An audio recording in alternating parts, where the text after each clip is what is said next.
All right, welcome back. We are answering your questions about the coronavirus with Cone Health's Infection Prevention Medical Director, Dr. Cynthia Snyder. You can text your questions to us. All right, this question says, what is the reason, do you think, for the high number of cases that we're seeing in Guilford County and across our state? I think it still has a lot to do with the fact of us keep opening up into different phases, and as we have more students attending universities, and I think people do have an element of like pandemic fatigue.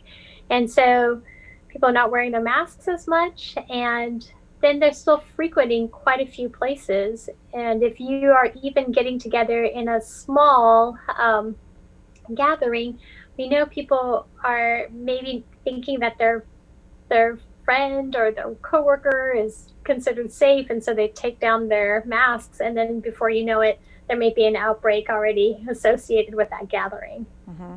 So this question is, what coronavirus help do we need on a federal level? What kind of PPE supplies maybe are we not getting, or are we getting what we should get, or is there concern? Oh my goodness, there is so much that could be done on a federal level, and it stems from access to testing, that can be readily available for kind of anybody, right? Even if you don't have insurance, something that comes back quickly. I think more information and guidance and testing and resources should be placed into our school system so that kids in grade school can be back in person.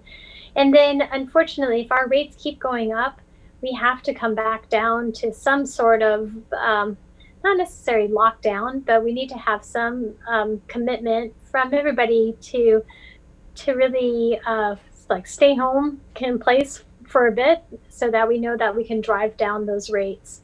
Well, speaking of that, someone is asking, the rise in data impacts the reopening of a lot of schools. We've had some schools scale back. What should be done about that?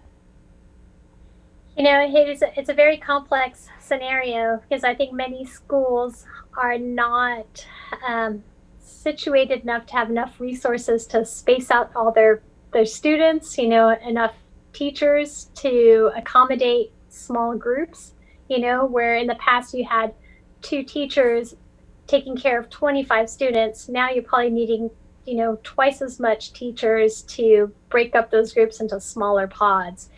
And also, so much needs to be done in terms of screening and testing access, for students to understand, if they're coming in with symptoms, how do we manage that appropriately?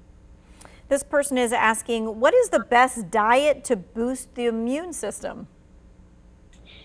There probably are quite a few stories you might hear on the internet, and I am a fan of still having a very well-balanced diet, sufficient sleep, staying hydrated, and some exercise. Is try to do kind of a well-rounded regimen, but I'm not for certain if there's a specific regimen that's recommended to boost your immune system against COVID-19. Mm-hmm.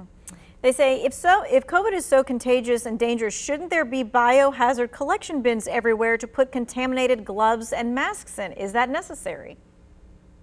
So it actually is not necessary. So your masks that you use, the paper masks, the disposal masks, and even gloves can be disposed in the traditional waste baskets you see, receptacles throughout town or in a grocery store or at the hospital.